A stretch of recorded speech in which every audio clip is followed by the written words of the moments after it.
বগুড়া সদর সরকারি নিয়মকে বৃদ্ধাঙ্গুল দেখিয়ে সাব রেজিস্ট্রার অফিসে দুর্নীতি ও অনিয়মের কারণে 3 দিন যাবৎ দলিল লেখা বন্ধ।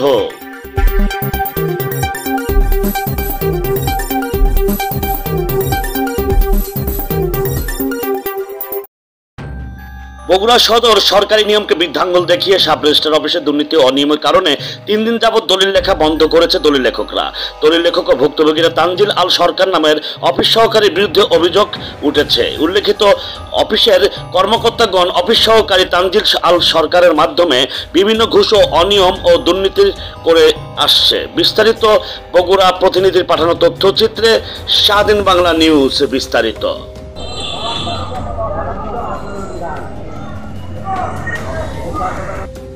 আগে 10,000 হয়ে যায় 2 লাখ। আমি কি আর কই, আমরা বড় বিপদে আছি। আমার নেতারা আছে, নেতারা সব জানে। সাহেব মিলেই খায়, 2 জন মিলেই খায়। 4 দিন ধরে দলিল রচনা করতেছি, দলিল করার জন্য জমি কিনছি, 4 দিন ধরে দলিল করবো, দলিল হচ্ছে না। এখানে অফিস নাকি টাকা পয়সা চাচ্ছে, যার কারণে দলিল এখানে হচ্ছে না। ওই টাকা পয়সা চাওয়াতে দলিল হচ্ছে না। এখানে আমরা সাধারণ জনগণ ভোগান্তি, আমরা বেকার করে গেছি। ইমান আলী, আমি আসছিলাম আমার একটি জমি দলিল করার জন্য। আজ 4 দিন ধরে আমি এখানে আসতেছি।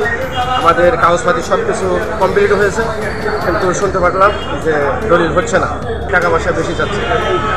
কথার সাথে আমরা এইমাত্র কথা বললাম, উনি সব সমস্যার সমাধান করে দিচ্ছে। অফিসের কেরানির ব্যবহার তেমন খারাপ, কথাবার্তা ভালো না, ওখান থেকে সরে দাঁড়িয়ে একটু সরে সেটা কোথায় পোস্টিং করে দিচ্ছে? সেকশন আলাদা করে অফিস এই একটাই, কিন্তু সেখানে এখন অন্য সেকশন বার করে দিচ্ছে।